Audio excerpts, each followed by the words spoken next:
Ou seja, vocês focaram, vocês saíram pensando, eu vou vender pão de queijo Isso. para food service. Foi quando eu falei, não, eu vou me especializar nessa área. Até ali já tinha tido alguma crise dentro da empresa? Foi quando a gente foi denunciado para vigilância sanitária. Só que houve algo aí que hoje eu chamo de crescimento orgânico.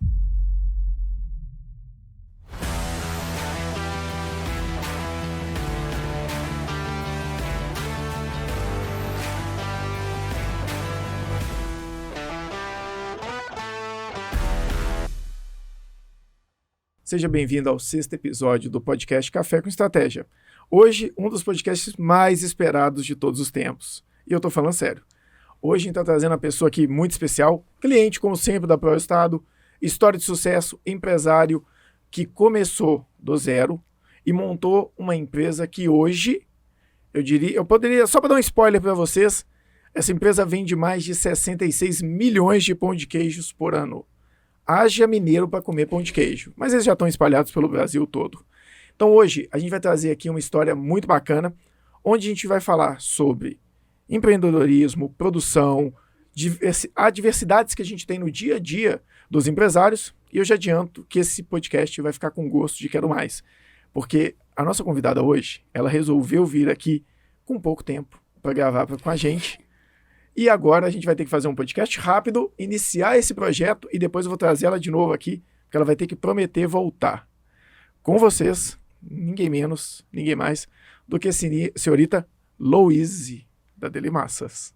Boa tarde. Vou voltar com... Delimassa, né, inclusive? Delimassa. Vou voltar com gostinho de quero mais, com mais case de sucesso. Exatamente, porque a gente tá falando de um negócio aqui, a gente nem vai falar dos outros agora, Com certeza. Só pra gente... Fazendo aquela boa e velha abertura de sempre, nosso negócio aqui é falar do quê? Planejamento, gestão e muita contabilidade estratégica. Se você caiu aqui de paraquedas, sou Carlos Pires, sócio fundador da Pro Resultado e da Resultado em Foco, empresas que trabalham com a ideia de trazer a contabilidade como uma ciência para fazer gestão das empresas.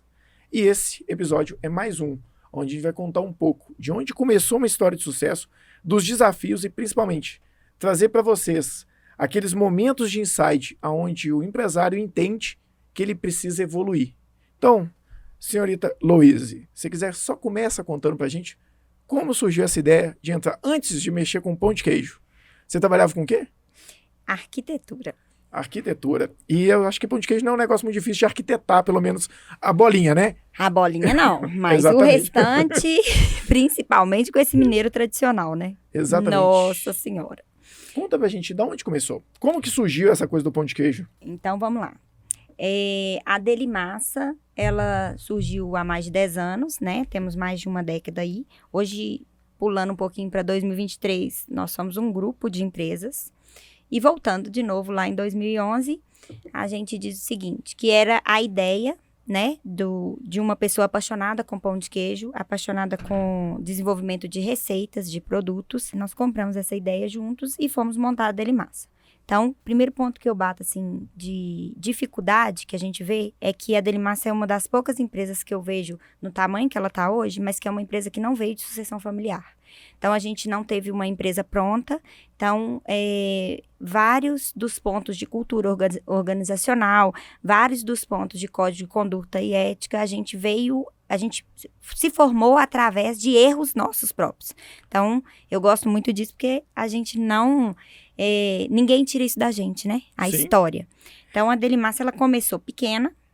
Como que começou? Assim, na prática. Você falando assim, ali vocês estavam um dia resolveram, vamos abrir uma fábrica de pão de queijo? Vamos começar a produzir? Foi literalmente desse jeito. Vamos pegar a receita da minha avó? Então, a Delimassa começou da seguinte forma. O meu sócio, o Roberto, Sim. ele... Que a gente vai trazer aqui ainda. Se Deus Você prepara, quiser. Roberto, eu vou te trazer aqui ainda, tá? O Roberto, ele é o único especialista em desenvolvimento de receitas, né, específica de pão de queijo do Brasil. Ele já trabalhava, ele Já tinha uma bagagem de 20 anos de experiência. Ele era consultor de produção de indústrias, né, da área de receita, essa parte alimentícia, que depois a gente vai vir aqui contar essa história dele, mais né? voltado para pão de queijo, né? Exato, ele pra focava massa. de massas ali para pão de queijo. Isso. E aí vocês juntaram e decidiram construir eu acho a empresa do zero. engraçado porque todo mundo acha que fábrica de pão de queijo só tem em Minas. Sim. E as maiores fábricas estão fora de Minas. Então, assim... Dá um espaço aí pros meninos, hein, gente? Toma cuidado, ele já tá tomando tudo. As maiores fábricas, assim, fábricas conceituadas, principalmente para o foco do mercado food service, elas estão fora de Minas Gerais. Sim. Então, assim, claro que dentro de Minas Gerais tem grandes marcas que todo mundo conhece, não vamos precisar citar aqui. Não citaremos os mas nomes. As empresas com foco igual a gente, que é o food service, várias delas estão fora. Então, e muitas dessas empresas, elas fabricam pão de queijo, fabricam pães congelados e salgados em geral. Então, o Roberto, por ser consultor, todo mundo acha que pode ser que ele ficava aqui. E não é, pelo contrário. Ele ficava em Belo Horizonte, no máximo, vamos falar assim, 24 horas a cada 30 dias. Ou seja, ele era um consultor que realmente dava consultoria para empresas nessa parte de gestão, de como... E na parte dele operacional. Era muito operacional, era receita, era melhoria. Porque assim, querendo ou não, uma receita de um pão de queijo, ela é uma ficha técnica, ela é uma industrialização viva, né? Porque ali você tem a parte de... São insumos que são muito particulares. Você tem ali risco de contaminação, você tem muito risco ali do produto ter uma reação diferente. É quase uma questão química, né? Isso. Se vai crescer, se não vai, se vai dar a casca, a verdade crosta, tudo essa, isso. é que o produto artesanal, quando ele precisa passar por algum processo industrializado para poder entregar o melhor para a saúde do consumidor, ele precisa ser alterado. Então, assim, nada melhor do que o Roberto para explicar, mas se eu faço um pão de queijo caseiro e passo a fazer ele numa escala industrial, o processo de congelamento, de armazenamento, pode impactar na parte estética do produto final. Sim. Então, por exemplo, um produto que a sua avó faz em casa, que sua mãe faz em casa, e você vai assar, quando você leva ele para a escala industrial, não é que ele vai virar um produto diferente, mas para ele ficar igual ao artesanal, vai ter que ter alguma jogada.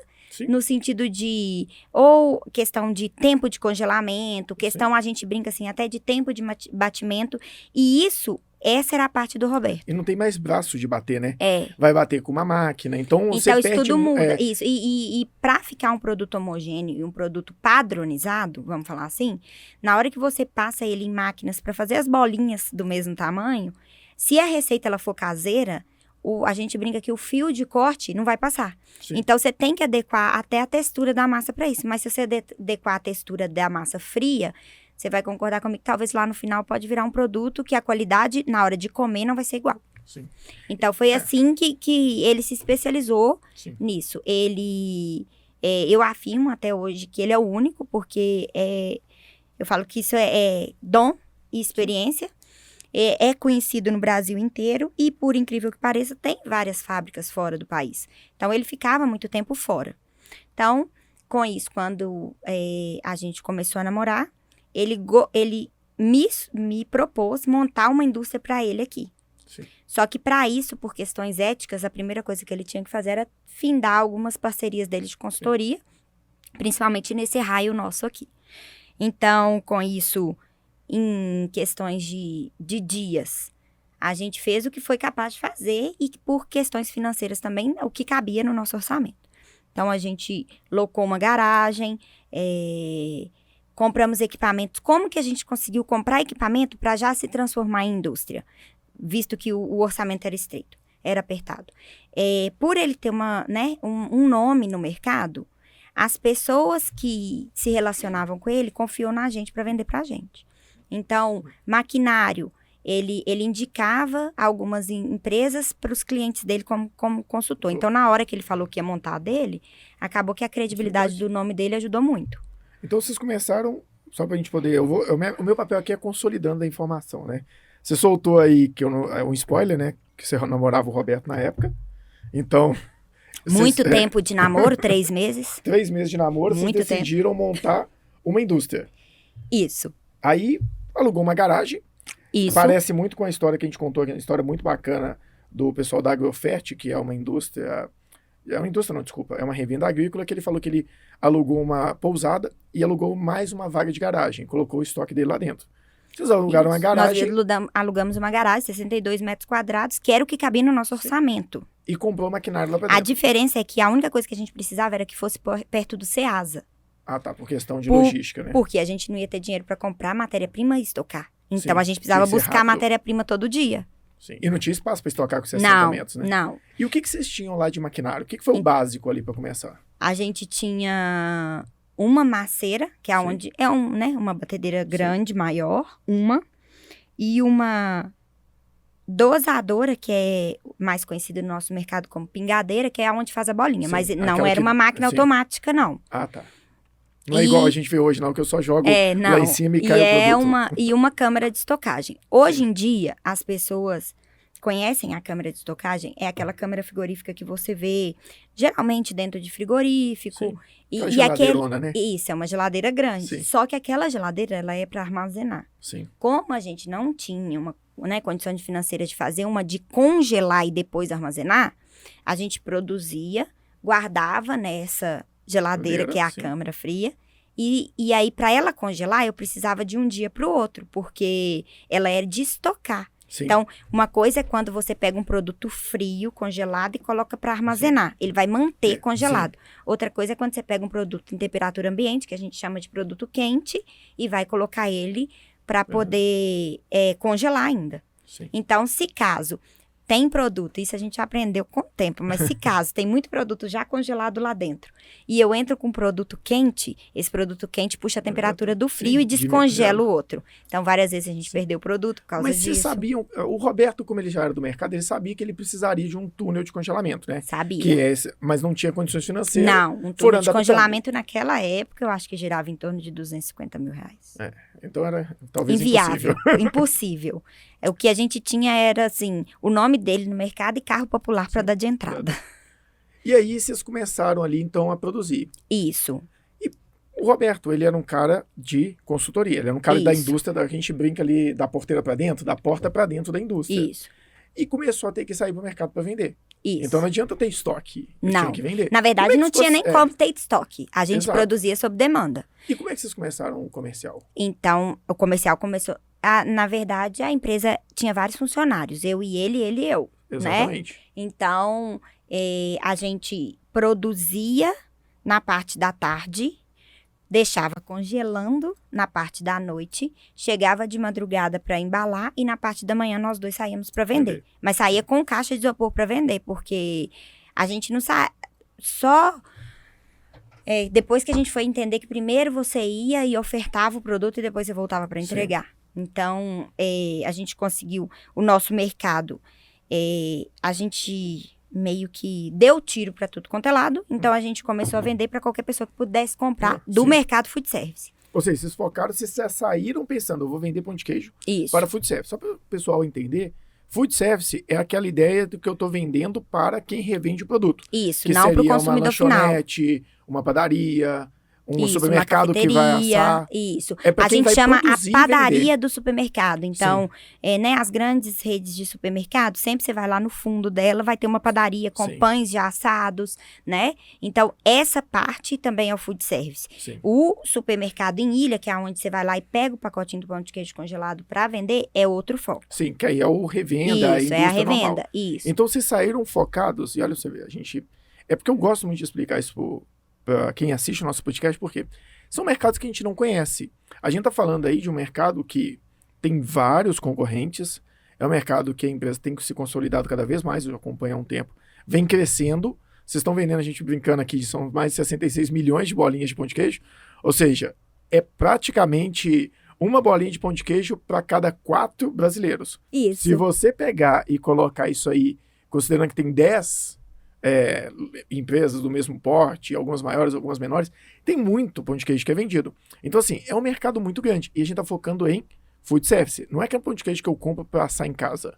É o pão de queijo que eu tô vendendo para a lanchonete que vai fazer o food service. Ou seja, aquela comida que você serve-se ali na hora, não é o self-service, mas é você conseguir pegar ela pronta e se Isso, alimentar. a gente não vende pronto para o consumo, mas o Sim. nosso cliente final lá na ponta, ele vai comprar pronto para Exato. consumo na mão de quem revendeu. Então é um mercado bem grande, que as Isso. pessoas às vezes não têm. E o desafio não vai Conhecimento. estar só aí, né? O desafio vai estar o que está em alta hoje em dia falando em marketing, o desafio está muito aí. Porque quando você vende para o food service, acaba que o nome da ponta Sim. vai ser o nome da lanchonete que vendeu o produto. Exato, aquela lanchonete. Porque eu não faço. Assim, é claro, a gente conhece algumas marcas que fizeram nome aqui em Minas Gerais em relação ao pão de queijo, tem uma muito famosa, mas a questão é, muito raro alguém conhecer a marca do produto. Então, é um produto que eu tenho que vender entregando um valor para o meu cliente, que é uma lanchonete. Não entregando o valor para o meu cliente final, que é quem come. Só que eu tenho que me preocupar com os dois. Porque se quem comer não gostar, ele não vai voltar na lanchonete, automaticamente a lanchonete não vai comprar de mim de novo. Isso. Mas não basta isso, não basta eu entregar o pão de queijo com o melhor sabor de queijo, porque tem gente que gosta com pão de queijo com mais sabor de queijo, tem gente que gosta com menos sabor, tem gente que gosta mais pesado, tem gente que gosta mais leve, tem gente que gosta de uma crosta de uma certa forma. Então tem toda uma estratégia de marketing. Mas como que vocês faziam para convencer o primeiro cliente ali? Porque eu estou chegando com um produto que ele não conhece. Não, e o mineiro ele é tradicional. Exatamente. E normalmente fiel ao... Não fiel ao... Então a gente trabalhava maçantemente com degustação. É chegar, tomar, a gente fala que é o chá de cadeira, esperar para ver se ele vai deixar você assar o produto com ele, para ele experimentar. Ou seja, você tinha que... Vamos colocar aí que é uma venda bem longa. Porque você tem que esperar o cara te atender. Pode ser um horário que a lanchonete tá cheia. Quando ele resolve te atender, você tem que tentar convencer ele a assar. Quanto tempo demora para assar um pão de queijo? Meia hora. Então, só aí, cada venda, mais ou menos uma hora ali sentado com o cliente em cada uma das lanchonetes para conseguir fazer a venda. Justamente. E a retenção desse cliente também é difícil. Porque se ele já comprava de alguém, esse alguém vai voltar fatalmente lá na próxima semana para poder tentar vender. E isso vocês começaram a sair para vender. Quando vocês começaram a sair para vender e começou, vamos colocar ali, pensando em pontos de virada, ou seja, um primeiro ponto de virada é, vamos fazer uma loja, uma indústria e vamos começar a vender, a produzir. Nossa primeira venda foi no dia 14 de janeiro de 2012. E qual foi, assim, você teve algum desafio ali, por exemplo, quando eu montei a ProRestado, que foi a primeira empresa que eu montei, a primeira coisa que eu pensei é, na hora que eu montar a ProRestado, todo mundo vai me amar e todo mundo vai querer comprar consultoria de mim. Justamente. Eu achava que ia ser lindo. Meu primeiro desafio foi pensar assim, como é que alguém descobre que eu tenho uma consultoria? Como é que alguém descobre, olha pro Carlos e pensa assim, e não olha pro Carlos, como é que alguém vai olhar e falar, quero contratar para o resultado? Ali eu buguei, porque eu ficava assim, gente, peraí, como é que alguém vai descobrir será que eu vou fazer marketing digital? Será que eu vou numa palestra? Será que eu vou ligar para as pessoas? Será que eu vou conversar com alguém que eu já conhecia? Como é que alguém vai surgir? Então, eu meio que buguei nessa hora, até eu conseguir desenvolver um produto, uma questão de venda. Essa foi a minha primeira trava. E hoje, graças a um bom trabalho e graças a Deus, eu consegui chegar a algum ponto. Ali, vocês tiveram um primeiro... Porque produção já era a casa do Roberto, ele não ia ter dificuldade. Não, e venda também ele é bem comercial. Exato, mas ali para falar assim, vamos vender, ele já sabia esse caminho? Ele já tinha esse caminho em mente? Não, ele nunca... Ele já sabia, porque ele já, né, antes dele ser consultor, ele vendia produtos de porta em porta de lanchonete. Então ele já conhecia esse mercado, né? Já. Só que ele não sabia que ia ser tão difícil. Não, isso, ok. Mas, um pouco diferente da Pró-Resultado, que a gente traz para agora, e que eu falo que tem coisa que é boa, tem coisa... Toda mudança gera desconforto. E nem sempre, se ela for positiva no sentido de sucesso e financeira, se ela não tiver uma organização, ela não quer dizer que ela é boa. Por quê? Essa dificuldade parece que houve uma ruptura aí, vamos falar, no pensamento nosso. Nós começamos, em janeiro, nós fizemos a primeira venda, foi indo de pouco a pouco. Tinha dia que vendia 3 quilos, tinha dia que vendia 6, tinha dia que não vendia nada. 6 quilos, 3 quilos, 9 quilos, e assim foi indo. Só que houve algo aí entre o início, depois desses 3, 4 meses, até o fim do primeiro ano, que hoje eu chamo de crescimento orgânico. Ou seja, as pessoas começaram a conhecer meio que de boca em boca. Isso. Eu não sei explicar o que houve nesse crescimento. Perfeito. É aí que eu gosto de trazer, porque eu acho que começa... Por isso que o orgânico, ele fica sem explicação. E nada que é mensurável é legal. E fica aquela questão seguinte.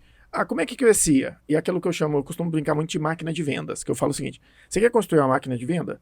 Decide uma ação que gera venda, que você consegue controlar e replicar. E a gente vai falar daqui a pouco que a ação que gera venda é colocar vendedor na rua batendo de porta em porta. Só que no começo, vocês não sabiam disso. Então, vocês começaram a colocar você e o Roberto, iam vendendo, foi crescendo. E talvez antes de um ano pode ter tido algum outro desafio. Não sei se teve, porque realmente essa parte da história eu nunca ouvi. Mas assim, eu queria entender qual foi o primeiro desafio. Foi um desafio, por exemplo, de nossa, a gente precisa colocar mais pessoas na produção, nunca tinha pensado nisso. Ou, O primeiro desafio foi quando a gente contratou alguém para nos ajudar a produzir e a gente descobriu que para isso precisava ter dinheiro para pagar. beleza, a pessoa. Mas Porque e o a treina- gente nem pensou nisso. A gente contratou e depois foi ver que não tinha dinheiro para pagar. Ah, tá, A gente esqueceu dessa Gente, parte. gestão Não tinha, financeira é muito importante, tá? não tinha administrado nessa Sim. época. Então, Vocês só acharam que ia dar dinheiro, que ia dar pra pagar? É, porque eu realmente fiquei na dúvida agora. Vocês contrataram... imediatismo. Vou vender, vou pagar, vou vender, vou pagar. E aí, com isso, a gente foi Funcionava com estoque, aprendendo. então funciona com Aprendendo o pessoas. que era ter uma contabilidade, aprendendo o que era ter...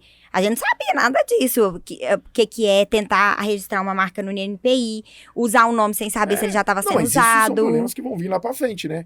Mas esse que me deixou um pouco na Mas- dúvida, voltando nesse mesmo. Nós não Vocês fizemos contrataram nenhuma... alguém sem cálculo, Nós não. só trouxeram a pessoa. A gente viu que para sair pra rua pra vender precisava de alguém ficar Aí cuidando. acharam alguém e É. colocaram. Mas teve desafio pra treinar a pessoa? Não, porque o Roberto treinava os dos outros. Então ele já treinou, né? Então não teve um problema ali no processo. Não, O maior desafio ali foi financeiro primeiro. foi. E depois, aí, beleza. E como é que vocês Aí resolveram? Não. Aí apareceu O dinheiro foi surgindo, né? o orgânico, aí É. que tá. Foi crescendo e foi Foi dando conta. crescendo, houve um boom de crescimento orgânico, sim. Era uma A coisa gente, nova no mercado, era um produto de qualidade. não tinha concorrência desse jeito que tem Sim. hoje, Era tá? outro momento, né? Que eu acho importante falar isso, no sentido assim, eram poucas fábricas conhecidas e pelo setor ser food service, creio eu que o nome dele estava na boca do povo. Então, Sim. tipo assim, o Roberto do Pão de Queijo montou a indústria dele, vamos Ele já comprar vendia dele? também as lanchonetes. Ele já ajudava a lanchonete. Ele já era conhecido nesse mercado. É porque tem uma história do Roberto que eu gosto muito. Uma vez me contaram, e inclusive eu presenciei parte dessa história. A gente tava lá na Delimassa fazendo um planejamento, que é esse planejamento que a gente sempre fez lá. Um pouco da parte comercial, um pouco do financeiro, aquela boa e velha mistura do Carlos, né? Que Tudo. faz tudo, né? A gente tenta fazer tudo. Mas a gente tava conversando, alguém ligou pro Roberto e falou: o pão de queijo tá com um problema. O pão de queijo tá acontecendo X, Y, Z na hora de assar. O Roberto vira e fala: pega uma tesourinha, dá 2 cortes na borracha do forno e assa de novo. Aí eu lembro que ele até virou e falou: pode falar que se der problema eu pago. Aí depois ele me explicou que a pessoa tava com medo, falou que De pagava estragar o o forno.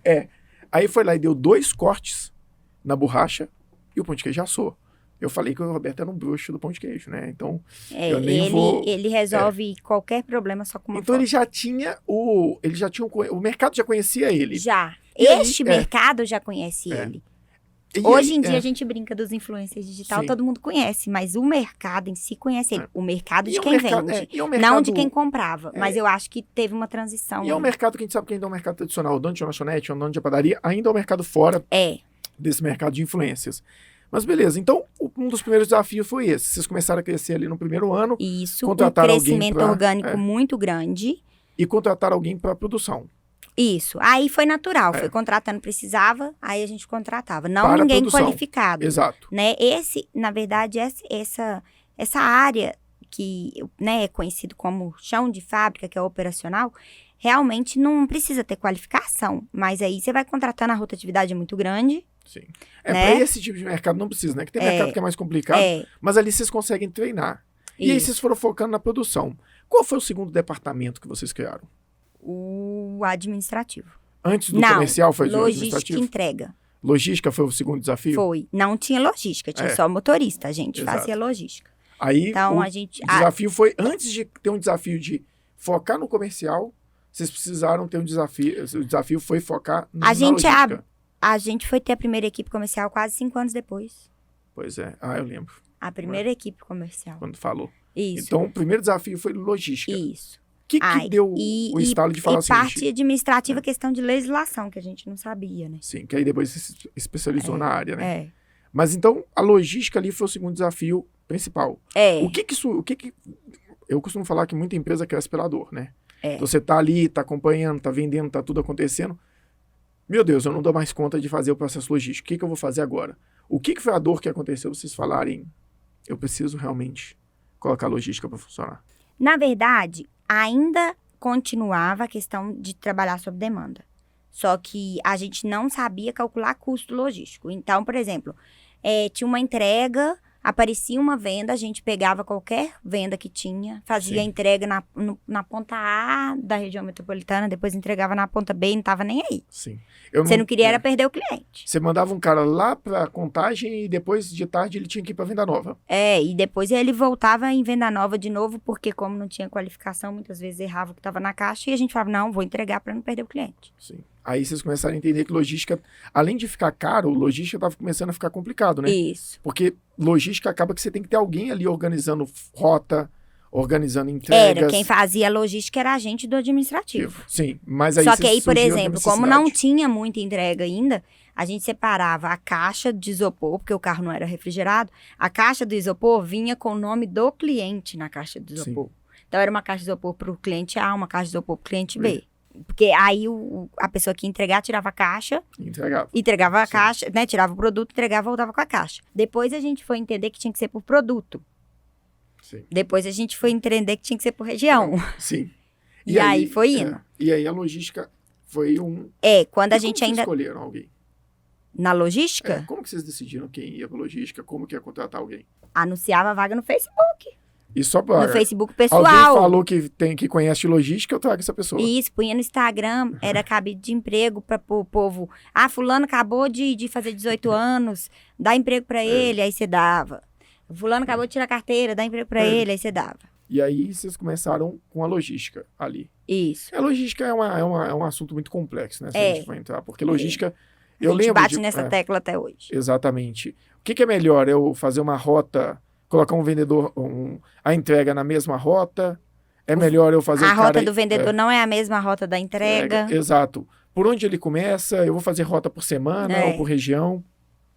E a logística começou ali a estruturar. Que realmente, e é uma logística muito complexa, porque pode derreter o produto, literalmente. Então tinha que funcionar bem. E de acordo com a legislação, você precisa, por exemplo, de um carro refrigerado, mas é comprovado por nós, assim... empiricamente, que o carro congelado descongela muito mais produto do que o carro não congelado. Exatamente, porque você não coloca dentro refrigerado. O carro resfriado versus a caixa de isopor bem estruturada, a caixa de isopor suporta. É preferível você criar, se fosse possível, um checklist de caixa de isopor limpinha, porque ela vai com certeza preservar muito mais as coisas, mas isso é questão de legislação nacional. Tem que respeitar, né? Eu sei, a questão da caixa é muito lógico, porque você pega uma caixa de isopor, enche ela até o teto, não tem muito espaço para troca de temperatura. Agora, um carro, como é que você enche ele todo? Por mais que tenha cortina cortina frigorífica e tudo mais dentro do carro, a gente está lidando com o ser humano. Sim, e o abre e fecha. Ele vai abrir, vai deixar a porta aberta, entendeu? É mais cômodo para ele do que fechar tudo, colocar o produto no carrinho, depois tirar. Então, geralmente, tem que ficar em cima, fazer treinamento sempre, mas a gente não tá na rua com eles para saber. Sim. Aí era um problema. E ali, logística, começamos a resolver a questão de logística. Próximo desafio. 2013, o crescimento orgânico fez com que a gente achasse que... Para nós era muito, mas a gente achava que a concorrência não achava que era muito. Sim. Foi quando a gente foi denunciado para a vigilância sanitária pelos maiores. E a vigilância, de alguma forma, né, agiu. A gente acha que é de maneira errada, porque hoje em dia não existe na legislação, na RDC, não tem um comparativo de quantidade produzidas versus área útil. O que fala na legislação é a área útil tem que ser compatível à produção. Sim. É isso que fala. Então, é bem amplo essa informação. Se eu falo que eu consigo produzir 3 quilos e você fala que consegue 300 quilos naquele mesmo ambiente... Desde que você consiga seguir o restante da legislação, enfim. Aí a vigilância sanitária, a fiscal da vigilância sanitária já veio, notificou, mesmo com a notificação avisou que dentro dos 90 dias iria sim nos fechar. Com isso, eu entrei com um processo dentro da vigilância sanitária mesmo de Contagem para tentar entender isso, porque até então a nossa produção era pequena e compatível ao espaço. Mas, segundo ela, a nossa produção era grande e incompatível ao espaço. demais itens da vigilância estavam todos adequados. Foi quando eu contratei uma empresa terceirizada de adequação mesmo perante vigilância sanitária, empresa de qualidade. Essa empresa nos ajudou, mas está com a gente até hoje, mas viu que também não tinha muita coisa a adequar. E, por fim, a vigilância voltou, mesmo tendo um processo, né? Voltou e quis nos fechar.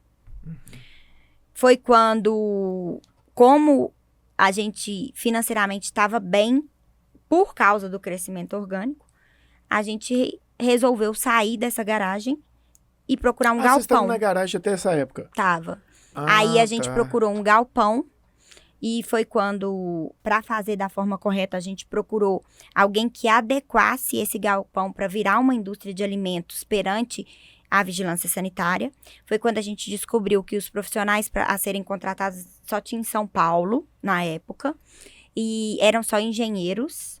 Então, engenheiro que teria experiência nessa área. Não vou falar qualificação, mas experiência. E aí, um foi dando telefone de um, foi dando telefone de outro. Foi quando eu falei, não, eu vou me especializar nessa área. Então, eu descobri que pela dor faltava aqui em Minas Gerais uma pessoa qualificada que conseguisse adequar perante RDC Vigilância Sanitária, né, a legislação, adequar o espaço físico para uma área industrial. Tanto é que quando você procura na internet mesmo, vai ter, tipo assim, qualificações para cozinha industrial, só. Sim. Então, foi quando eu resolvi literalmente entender da legislação. Aí a gente adequou a empresa. Toda a reforma foi feita com capital próprio, então todo aquele dinheiro que a gente achou que estava ganhando, rios de dinheiro, foi para foi para essa. Tô rico, tô pobre muito rápido. Né? Muito. Nossa, que pontinho perto. Antes, quando você falou ali que você ainda estava na garagem. Dentro da garagem, vocês foram se adequando à legislação mês após Dentro mês, da né? garagem. Você sempre ia se adequando cada vez mais, né? Isso, toda a parte. A gente fala que é estrutura física, estrutura de manipulação de alimentos. Então, assim, a legislação do Ministério do Trabalho, banheiro feminino, banheiro masculino, rota de fuga para o AVCB, tudo a gente, mesmo sendo pequena, a gente adequou. Luminária com proteção, ralo com proteção, a não existência do fluxo cruzado de linha de produção, saída de lixo, entrada de matéria-prima. Da forma que a gente estava, mesmo pequeno, a gente fez. É quando você fala assim, sua casa é pequenininha, mas é organizada. Pois é, mas aí vem uma dúvida. Durante esse processo, vocês começaram pequenos ali no dia a dia. É claro, a gente sabe, o negócio que começa hoje não vai estar 100% adequado. Isso vai passando com o tempo. Isso. Onde vocês buscaram esse conhecimento? Ele foi vindo a acordo com demanda, o Roberto já entendia, foi sentindo O Roberto foi me mostrando fotos da onde ele já tinha trabalhado. Aí vocês foram adaptando E aí, na primeira vez que a vigilância sanitária veio, foi quando a gente contratou a empresa, a Giz Alimentos, e a Rose me entregou a primeira vez esse RDC para eu estudar ele. Sim. Aí vocês foram adequando na própria garagem. Isso. Entendi. Não, a intenção não era sair de lá. Sim. E aí foi quando a gente pegou o primeiro galpão, foi a primeira expansão. Aí nós fizemos tudo de acordo com o que estava na resolução. Ia ser a mesma fiscal, porque era no mesmo bairro, mas aí nós saímos de lá. E hoje sim a gente entende que se ela não tivesse feito isso, a gente nunca teria saído de lá. Então, o impulso, quem nos deu de crescimento foi a vigilância. Sim. E fazer do limão uma limonada, né? Isso. E ali vocês começaram a ir para a nova indústria. Isso. E aí vem uma coisa importante, né, que você falou aí, que é um negócio, não falando sobre a demanda, independente com quem vocês façam, sempre façam, é importante você poder entender uma boa DRE, um bom balanço, porque vocês tinham um capital, entendia que a empresa estava muito saudável. Não, a gente achava que era burrice pegar dinheiro de terceiro. E aí vocês pegaram tudo da empresa, secaram o caixa, e ali começou a ter, nesse meio tempo, até ali já tinha tido alguma crise dentro da empresa? Não. Não? Não. A nossa primeira expansão, ela ficou em 1.300.000 de capital próprio e à vista. Isso em? 2013 para 14. 13 para 14 eram alguns dólares, inclusive. E isso foi uma crise nesse momento? Surgiu uma demanda de caixa? Ali começou a surgir uma crise? Não. Ainda não. Ali vocês continuaram recuperando. E que hora que vocês decidiram? Por exemplo, vocês chegaram até ali, tinha um financeiro nessa hora? Não, eu. Que hora que vocês decidiram que precisava ter 2014 para uma 2015. gestão financeira? O que surgiu de dor nessa hora? Se vocês falarem assim, meu Deus, eu preciso de alguém no financeiro porque não dá conta de eu abraçar tudo ao mesmo Escutando tempo. outras pessoas conversando, e a gente via que a gente não entendia nada. Ah, tá. Vocês iam Tipo conversando assim, amigo. Eu achava que era só pagar a conta, E não receber. pagar a conta. Pagar a conta, não, receber e pagar a conta. Receber e comprar matéria-prima e pagar a conta. E é aquela questão do empreendedor. E tudo na mesma conta. Sim. É conta pessoal, é conta... Paga aluguel junto com o que paga... paga tudo junto. Paga o lanche do final de semana junto com o fornecedor de polvilho e vamos que vamos. Aí vocês entenderam, mas aí vocês começaram a ouvir outras pessoas falando. Que eu acho até importante, porque eu brinco que tem 3 tipos de empresário. Aquele que conta com a sorte. Ou seja, não precisa preocupar não que vai dar tudo certo. Não precisa preocupar que uma hora dá certo. Tem aquele empresário que acha que é o Romário. Que ele acha que a indústria dele é melhor, que ele é o melhor e que tudo vai funcionar simplesmente porque ele é o cara. Eu costumo brincar que esse cara também tem essa dificuldade. E tem aquele empresário que gosta de planejamento. E dentro desse cara que gosta de planejamento, tem aquele empresário que entende que ele está com uma dúvida. E que ele tem uma dor, que alguma coisa ele não sabe fazer. Então, ouvindo as outras pessoas, vocês começaram a entender que, olha, isso aqui eu A não tal sei da fazer, não. sigla, né? Começou as siglas. Começar falaram que é uma DRE, DFC, sigla, aí eu falei, opa. Surgiu um CMV lá Foi no quando meio. eu fui fazer Fundação Dom Cabral, Sim. e aí eu empolguei, só que eu queria só estudar. Aí foi quando eu vi assim, tô começando a entender, mas eu quero alguém pra fazer, porque eu quero tempo pra estudar. Tá. Aí vocês contrataram um financeiro. Foi. E ainda assim vocês estavam sem comercial. Sem comercial. Sem comercial. E quando? Pra gente começar O telefone inclusive- ele só tocava e a gente ia pegando os pedidos. Sim. Que hora que vocês decidiram? Porque eu tô vendo aí uma empresa que cresceu, ou seja, cresceu bem. O Tinha Roberto era o caixa. comercial. Tinha Só o que Roberto. aí foi quando ele começou a fazer venda pra fora. Falou, vou viajar e vou ver se eu acho um distribuidor. E começou, você tá vendo, vocês foi para fora para distribuir, a venda aconteceu organicamente, conseguiram superar a questão da fiscalização, tinham a indústria rodando, cresceram a indústria, tinha um financeiro, então assim, era uma empresa próspera Uhum. e que estava funcionando. E às vezes eu falo que tem uma diferença, tem aquele empresário que vai deixando a empresa crescer, ela vai crescendo, ele vai gostando daquilo ali, e ele está satisfeito com aquele resultado orgânico que ela tem. Tem empresário que desde o começo ele já pensa, eu quero ter um comercial, eu quero escalar, eu quero vender muito. Que hora que vocês saíram daquela de olhar para o orgânico e falar, não, o orgânico tá bom, tá funcionando, e olhar e falar, olha, eu realmente preciso de um comercial. Foi a concorrência bater na porta? Foi, porque aí começou aquela crise de 2017. Sim. Teve uma crise, não teve? 17, 18, 19 veio a pandemia? Isso, então, teve Sim, uma crise. Foi quando a gente viu brotar do chão, tanto de CNPJ de fábrica de pão de queijo. Sim. Na verdade, a indústria, para o Brasil, né, para a Receita, a indústria vai ser todo CNPJ que vai pegar uma matéria-prima e produzir algo. Sim. Então, foi surgindo um tanto de indústria. A diferença era a tal da frase indústria de alimentos com predominância artesanal. Sim. E aí, foi surgindo. E o que aconteceu? Lá no início, em 2013, a gente não deu tiro para tudo quanto é lado para vender. Sim. A gente não saía vendendo desenfreado, eu e o Roberto batendo de porta em lanchonete, em cafeteria. Então, qual que era o nosso público? O nosso público era... vamos trocar. Qual era o público que eu entregava pão de queijo? Muitos comércios com pequena quantidade. Então, eu tinha uma rota logística onde eu fazia entrega para várias pessoas em pequena quantidade. Então, o que aconteceu? O pequeno me comprava, só que eu tinha um número de clientes pequenos expressivos. Sim. Então, eu tinha muito cliente pequeno. Como foi surgindo pessoas fabricando, e houve também a gente acha que não acontece, mas acontece. Aconteceu no mercado que foi as indústrias de polvilho, Sim. que nos vendiam, começou a lançar no mercado o tal da pré-mistura, que é igual à mistura de bolo. Sim. Então, a lanchonete passou a comprar um pacotinho de pré-mistura, misturar água, misturar leite, misturar Sim. ovo, e pronto, e fazia um tanto de bolinha de qualquer peso e vendia, e para ela ficava mais barato. Então, Sim. a gente perdeu, por um lado, pros novos CNPJs, vamos falar Sim. assim, e perdemos para a pré-mistura. Só que o que acontece? Qual era o segmento nosso? Não eram os pequenos? Então, a diferença é que a gente tinha muito cliente. Sim. E Então, a gente demorou tinha uma começar a carteira de consumir, cliente de mais de 4 mil clientes na base, mas que vários eram pequenos. A maioria, mais de 80% eram pequenos. Então, o que aconteceu?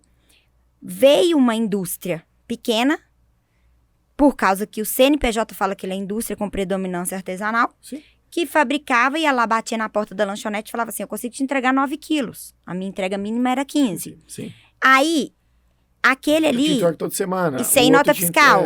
Então, o que acontece? Como ele é pequeno e está produzindo dentro da casa dele e fala que é indústria, ele vende sem nota e vende pouca quantidade, e ele mesmo vai lá e entrega, que ele não vai ter que pagar funcionário, não vai ter que pagar tributo. Então, eu fui perdendo para esses, mas de pouquinho a pouquinho, você foi perdendo muitos. E demora a sentir, né? Demora. Porque tem a vantagem de você estar A gente só recuperou eles depois de, por exemplo, 2, 3 meses, que o cara lá não dá conta mais de produzir, porque conseguiu vários clientes. Sim. Mas demora e você não recupera todos, né? Não. E aquela vantagem, você tá pulverizado, você nunca perde um cliente grande de uma vez. Mas quando você E tá houve pulverizado, também a arrogância de você achar, não a arrogância perante o próximo, mas perante você mesmo, de você achar que você já estava grande. Exatamente. É Com assim, um pouco certeza. da síndrome de Romário, né? Eu já tô grande, meu produto é muito bom. Eu já não tô preciso grande, preocupar. eu vou estudar, aí foi no meu caso, fui engravidar, fui estudar, eu queria estudar sobre administração, empreendedorismo e larguei na mão dos outros. Só que você largar na mão dos outros, o outro considera aquilo como uma empresa, não como um filho. Sim. Então a pessoa vai tocar da maneira dela. É. E houve essa arrogância, sim, de certa Que faltou forma. um pouco a questão das que a gente sentiu lá em Querendo ou Não. A questão do acompanhamento era muito difícil fazer sem uma entrega tangível. Não tinha uma forma clara de você acompanhar o A resultado. verdade é que quando o dinheiro entra no seu bolso, você não preocupa. Você começa a preocupar na hora que o dinheiro para de entrar. Pois é. E nisso aí, até um ponto interessante para a gente poder ressaltar, porque a gente volta ali um pouquinho. Você falou muita coisa aí que bate com uma metodologia que a gente fala para o cliente, às vezes, que ele tem que considerar no planejamento estratégico dele, que é ali o básico de um planejamento estratégico, avaliar 5 forças de Porter. Aí você pega fornecedores. Você não tinha dependência de fornecedor, porque você podia comprar de qualquer um. Clientes. Você não tinha tanta dependência de clientes, porque você tinha vários clientes. Mas quando você pega novos entrantes, que seriam novos concorrentes, tinha a entrada de vários pequenos. Quando você pega as barreiras de entrada que teria para ter novos entrantes, ela é muito baixa, porque acaba que foi popularizando o que era muito caro para vocês no início, que era uma maceira, uma máquina de corte, com o tempo foi popularizando, porque vem tecnologia nova, aquela que era uma tecnologia mais antiga vai ficando mais barato, o cara consegue comprar usada, e quando você pega produto substituto, que veio a mistura, Isso. que substitui. Então você tinha 3 forças de Porter batendo ali na sua porta, que acabou E que além não foi de ter acompanhada, né? isso contra, Sim. não tinha ainda a preocupação. Exato. Mesmo isso acontecendo, não tinha E preocupação. não teve essa visão, né? Acabou que a administração, por ela ter ido aos poucos, de acordo com a demanda, a necessidade, vocês contrataram alguém que era muito bom em finanças, alguém que é muito bom em contas a pagar, alguém que é muito bom em RH, e isso aí foi dando suporte. Mas a estratégia em si, que era necessário, acabou que não aconteceu. Isso. E aí veio a primeira crise, que é quando vocês começaram Foi. ali com o comercial também, né? Isso. Só que assim É que assim. começou com o comercial, começou com uma consultoria e aí veio a pandemia. Exatamente. E aí a gente tem um problema. São 4:30 da tarde, em ponto. E a dona Lois, ela precisa sair, porque além de tudo ela é mãe e precisa buscar o excelentíssimo filho Só que dela. nós vamos conseguir fazer um podcast para contar aonde ela foi parar, numa empresa que voltou a bater mais de 1 milhão mês, e contar ainda o porquê de criar mais braços dentro da empresa Sim. e um desafio que eu vou ter para Pro Resultado. Eu Isso quero aí. um podcast para a gente discutir persona. Eu quero que você me apresente Exemplo uma disso. persona pro Pão de Queijo. A gente vai falar disso, inclusive a gente pede ajuda para alguém, porque essa parte a gente é muito bom em planejamento, gestão, finanças, processos. Pão de Queijo Pão faz de parte queijo, de isso aí a todas gente as vai ter. personas ou de nenhuma Uma persona. persona. Exatamente. A gente vai ter que trazer esse assunto depois, a gente vai ter que voltar e falar um pouco mais. Esse podcast ele ficou assim, no meio do caminho, a gente vai ter um segundo momento dele, felizmente. Infelizmente para quem assistiu até aqui, porque vai ter que ter um próximo, vai ter que aguardar. Talvez aí, quem sabe, semana que vem a gente solta 2 dentro do mês, o Rômulo que lute. Pra conseguir... O Rômulo vai soltar 2, porque quem assistir esse vai falar assim, eu quero saber o final da história. Pois é, ele vai ter que lutar pra conseguir editar os 2 dentro do período. E esse sai só dia 22 desse mês. E você não tá achando que você tem férias, viu? É melhor você começar a correr. Então, eu vou pôr um desafio pra pôr o resultado. Na hora que bater X visualizações, você vai me falar quantas visualizações você quer? Nesse podcast aqui, É. o problema é que a gente ainda tá começando, as pessoas Então, não vamos entendem. pôr um número lá, a gente faz um A desafio. gente Na hora que coloca o bater númerozinho nosso embaixo ali, número, vamos pegar a gente ali, faz 1.000 visualizações. 1.000 Não, visualizações, vai ter a segunda 1183 parte. visualizações. Pra gente soltar. 1183 e aí vai ter a segunda E parte. aí a gente solta a segunda parte do podcast. Pessoal, mas eu agradeço quem ficou até aqui. A ideia é trazer essas visões e pegar esses insights rápidos. Pô, tem uma história aqui muito bacana. Uma produção que começou do nada. Que momento que a gente precisa começar a preocupar com questões de legislação, questões de gestão financeira, estratégia é importante mesmo que você ainda seja pequeno ou médio, a questão de gestão operacional, a parte comercial, tudo isso é muito importante no dia a dia. E a ideia desses podcasts é isso, é trazer para vocês histórias reais de pessoas que saíram de um certo estágio, não necessariamente do nada, que isso não desmerece quem começou. Então, são histórias que tiveram processos que foram rompendo etapas e foram trazendo crescimentos que a gente consegue pegar insights para o dia a dia. Então, aproveitando, deixar a Loise se despedir aqui também e dar o recado dela, compre Delimassa, acompanhe nas redes sociais, porque tem muita coisa boa lá também, viu? Muito obrigada a todos. Nós vamos para a parte 2, se Deus quiser, na semana que vem. Aí, ó, já tem data. Rômulo vai se virar aqui para conseguir, porque nós vamos bater o dobro de visualizações. No mínimo. A empresa que começa com um case de sucesso, ela dá uma caidinha para dar emoção e volta com outro case de sucesso. Exatamente. E vai ficar aí vários desafios para você me responder depois. Sim, e vai ter muita coisa para construir Siga ainda, todo né? mundo lá nas redes sociais, Delimassa Alimentos, por favor. Segue lá que vocês vão ver que agora a empresa está com um grupo bem bacana. Inclusive, segue a Loise também, como é que é o seu... Louise Amaral Oficial. Loise, desculpa. Loise Amaral Oficial. Segue ela lá, porque tem muita coisa bacana. Você quer ver a High Society Belo Horizonte? Segue lá, viu? Por Isso favor. aí está sempre nos melhores eventos, tudo que acontece aqui. Sim, senhor. Muito Tá. obrigada a todos e vou estar de volta. Até a próxima, pessoal. Espero que você tenha gostado desse episódio. Não se esquece, se você estiver assistindo aqui até o final, curte, compartilha. Não se esquece de assinar o sininho para você poder receber as notificações. E a gente sabe que 93% da nossa audiência ainda não é inscrito no canal. Se inscreve para nos ajudar a crescer e levar mais esse conteúdo para mais pessoas aqui na plataforma. Não se esquece, curtir é gratuito e se inscrever também. E para você que quiser ouvir esse podcast, ele está disponível em todas as plataformas de áudio. E se você tiver alguma coisa para questionar, nos ajudar, comentar, até mesmo elogiar ou reclamar, comenta aqui embaixo. Indica pra gente o que a gente pode melhorar nos próximos episódios. Se você quiser saber alguma coisa específica da história da Loise e da Delimassa, comenta rápido porque vai ter um segundo episódio e que a gente pode trazer as respostas para vocês aqui no próximo episódio. E não se esqueça, se quiser acompanhar o nosso dia a dia da consultoria, da Pro Resultado, da contabilidade, até o meu dia a dia, a gente está em todas as plataformas de redes sociais. Carlos Pires Consultor, Pro Resultado ou Resultado em Foco. Até a próxima.